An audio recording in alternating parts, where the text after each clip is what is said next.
आपकी अदालत में अगला हिस्सा। आपकी अदालत में सिंगर और एक्टर मनोज तिवारी पर इल्जाम है कि ये राजनीति के लिए धर्म का इस्तेमाल करते हैं। मनोज जी, आजकल आप बिल्कुल भक्ति के रंग में दिखाई देते हैं। आचार्य धीरेन्द्र शास्त्री, उनके साथ आप दिखाई देते हैं। आप अपनी गाड़ी में ड्राइव करके उनको लाते हैं और ये जो बागेश्वर सरकार हैं, ये कहते हैं कि देश को हिंदू राष्ट्र बनाना है।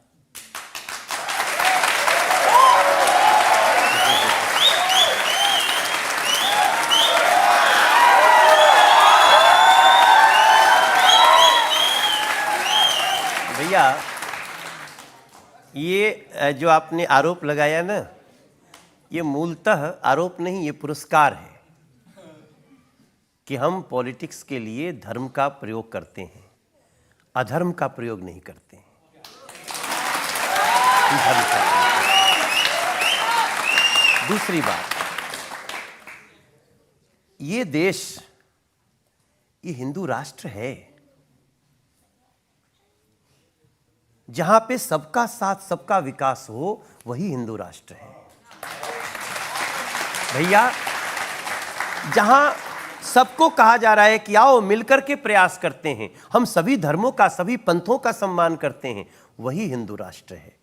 और जहां तक रही बाबा बागेश्वर सरकार की बात, मुझे तो लगता है ना कि आया है कोई सनातन जगाने, आया है कोई सनातन जगाने, चाहे कोई माने चाहे न माने।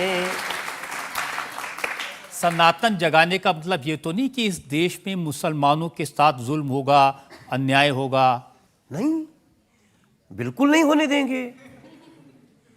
अगर होने तो राहुल गांधी दे रहे थे, होने तो राहुल गांधी के बाबूजी दे रहे थे, राजीव गांधी जी। जब शाहबानो जी के केस में जब कहा गया कि एक महिला अलग हो रही है, इसको पति ने छोड़ दिया, उसको हक दो, सुप्रीम कोर्ट ने कहा कि हां जी हक दो, तो इस कांग्रेस पार्टी ने, राहुल गांधी जी के पिताजी ने कहा कि नहीं नहीं, महिला को हक नहीं मिलना चाहिए। अब वो बदल गए हैं, अब तो वो जनेऊ भी पहनते हैं और शिव की भक्ति भी करते हैं। देखिए, जनेऊ ऊपर से डाल लेना, शर्ट के ऊपर से चुनाव में पहन लेना एक अलग बात है, उसका भी हम स्वागत करते हैं। लेकिन आप अंदर से क्या पहने हो? कहते हो कि हम मोहब्बत की दुकान चला रहे, जबकि देखने में आता है कि आप नफरत का मेगा मॉल शॉप चला रहे हैं। जब प्रधानमंत्री जी जा रहे अमेरिका, प्रधानमंत्री अमेरिका के राष्ट्रपति 14 कदम चल के आते हैं, कहते हैं मोदी जी आप हमारे देश में आइए, बहुत प्रेशर है हमारे ऊपर, और आप पहुंचते हैं कि भारत में लोकतंत्र खतरे में है। अब आप चुनाव जीत के जा रहे हो, नफरत फैला रहे हैं। जो बात चाइना कहता है, जो बात पाकिस्तान के लोग कुछ कहते हैं, जो बात वो टूल किट कहता है जो पूरी दुनिया का विरुद्ध है भारत के, वही बात राहुल जी कहते हैं। लेकिन धार्मिक तो हो ही गए हैं। हमने देखा मध्य प्रदेश में कांग्रेस पार्टी के सारे दफ्तरों में हनुमान चालीसा का पाठ किया गया। चुनाव में क्यों? ये चुनाव में ही क्यों? क्यों कि सनातन जगा है, जगा ही रहेगा, कुछ तो असर उन पे होके रहे। मेरा देखिए भैया, आपका जो मूल सवाल था ना कि हम तो मुस्लिम समाज हो या कोई भी समाज, उस पर हम जुल्म होने नहीं देंगे नरेंद्र मोदी जी के रहते। 3 तलाक समाप्त करने वाला मैं भी एक सांसद हूं ना भाई। जीवन में मिलना बिछड़ना अलग बात है, अलग कोई भी हो सकता है, लेकिन अलग होने के लिए एक नियम होना चाहिए कि नहीं, हक मिलना चाहिए कि नहीं।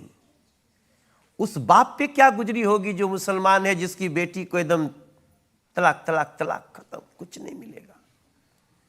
उस बेटे पे क्या गुजरी होगी जिसकी मां के साथ ऐसा हुआ होगा। जिस दिन ये कांग्रेस समझ ले तो मैं नहीं, हमारा जो हिंदुत्व है, जो हमारा सनातन है, उस सनातन में सभी पंथों का सम्मान है। और हम किसी भी, खासतौर से जो मुस्लिम समाज की बात की रजत सर, मैं नरेंद्र मोदी जी को पिछले 9 साल से नहीं, मैं नरेंद्र मोदी जी को पिछले 21 साल से जान रहा हूं। नरेंद्र मोदी जी इस देश में किसी गरीब का, किसी पीड़ित का, किसी शोषित का, किसी वंचित का हक दिलाने का काम कोई कर सकता है और कर रहा है तो सिर्फ और सिर्फ नरेंद्र मोदी जी हैं, और वो करेंगे। नुकसान नहीं होने देगा।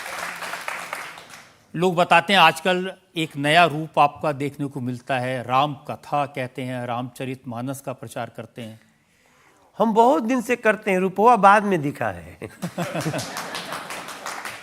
हमने गीत बनाया, हमने कहते हैं कि जीवन जीने की कला हो राम की तरह, जीवन जीने की कला हो राम की तरह। लेकिन वहां एक राम बैठे हैं, वो अयोध्या जी की रामलीला में राम बनते हैं भैया, ये राहुल भूचर है। ये सुने तो आ गए मेरे साथ। क्यों? हम कहते हैं राजा किसको बनना था? राम को। कैकेयी ने किसको बनवा लिया? भरत को। भरत जी गद्दी पर नहीं बैठे, भरत जी गद्दी पर क्या रखे? राम जी का खड़ाऊं। हे मेरे भारत के युवाओं, हो सकता है तो भरत बनो, अपने हक पे भरोसा रखो, दूसरे का हक नहीं लेना है। ये तो राम की कथा है।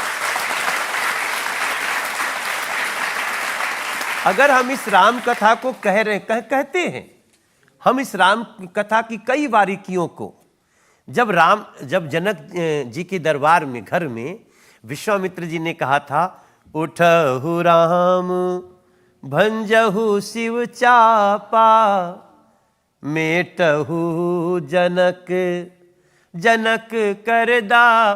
जनक जी के विषाद को हरो राम, धनुष तोड़ो और सीता को वरो। तो राम जी तो ये नहीं कहे कि रुकिए रुकिए अयोध्या जी फोन लगाने दीजिए। राम जी तो ये नहीं कहा कि रुको रुको बाबूजी से पूछने दो। क्यों नहीं कहा? गुरु पे विश्वास था, और गुरु को अपने शिष्य पे विश्वास था। गुरु को शिष्य पे विश्वास था। वो ये नहीं कहे कि राम तुम तोड़ सकते हो क्या, ना ना ना। विश्वामित्र जी ने कहा, उठो राम बन जाओ शिव चापा। इतना विश्वास। तो ये एक संदेश जाता है कि नहीं रजत भैया? यहां सभी लोग, सब जो सुन रहे हैं, कि वैसा गुरु बन जाए भारत में, और वैसे ही शिष्य बन जाए। भारत को विश्व गुरु बनने से कोई नहीं रोक सकता। ऐसा मेरा भाव है। बिल्कुल ठीक है। जनता में से फाइनल राउंड। एक रिक्वेस्ट है सर, हम सभी ऑडियंस मेंबर के लिए एक बार आपका मशहूर गाना जिया हो बिहार के लाला हो जाए आपकी ज़बानी। हो जिया हो बिहार के लाला, जिया तू 1000 साला, हर जिया हो तू घोर भुआला, जिया जिया भारत वाला, जिया तू 1000 तनी नाची के, तनी गाई के, तनी नाची गाई सबके मन बहलावा ये भैया। अपने कर्म से अपने माटी के मान बढ़ावा ये भैया, अपने कर्म से अपने माटी के मान बढ़ावा ये भैया। तनी जान जला के गीत के तेल पियावा ये भैया हो, तनी नाची के, तनी गाई के, अपने हो देश के मान गगन लहरावा ये भैया। Welcome back. आपकी अदालत में आज हमने मुकदमा चलाया पार्लियामेंट के मेंबर, सिंगर, राइटर और एक्टर मनोज तिवारी पर। अब वक्त है आपकी अदालत में आज के जज जाने माने सिंगर हंसराज हंस के फैसले का। जनाब, मैं ज़ाती तौर पे ये सोचता हूँ कि जितने भी इल्ज़ामात इन पे लगे हैं वो जब शो बिजनेस में थे फिल्मों में थे, म्यूज़िक इंडस्ट्री में थे, लोगों की चॉइस का ध्यान, डायरेक्टर की मर्ज़ी से, सब इल्ज़ाम उस वक्त के हैं जब से ये सेवा के सियासत के इस जॉब में आए हैं। जैसी संगत वैसी रंगत, मोदी जी ने बड़ों बड़ों को सुधार दिया। तो जब से ये सेवा के फील्ड में आए हैं, क्षेत्र में आए हैं, तो मेरा ख्याल इन्होंने बहुत मेहनत की है और इनकी मेहनत को देखते हुए आज की अदालत में इनको ऑर्डर किया जाता है कि 2024 के इलेक्शन तक बामशक्कत अपनी कॉन्स्टिट्यूंसी में लोगों में रोज़ हाज़िरी दो और कामयाब हो। और बाकी सब इल्ज़ामात से इनकी मेहनत को देखते हुए, क्योंकि मेरी कमज़ोरी थोड़ा सुर भी है, तो सुरीले बहुत है, इसलिए इनको माफ़ किया जाता है और बरी किया जाता है, बरी किया जाता है। आप कुछ कहना चाहते हैं? हाँ, मैं कहना चाहता हूँ सुर में कि मैं निश्चित रूप से आपके आदेश का पालन करूंगा। मैं श्रीमन 2024 का चुनाव जीत के दूंगा।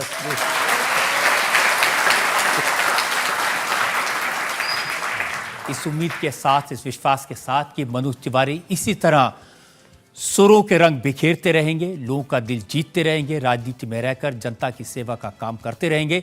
आज का शो यहीं खत्म करते हैं। अगले हफ्ते आपसे मुलाकात होगी एक नई शख्सियत के साथ। तब तक के लिए नमस्ते। इंडिया टीवी हर वक्त हर जगह डाउनलोड करने के लिए सर्च करें India TV news Google play store या ऐप स्टोर पर।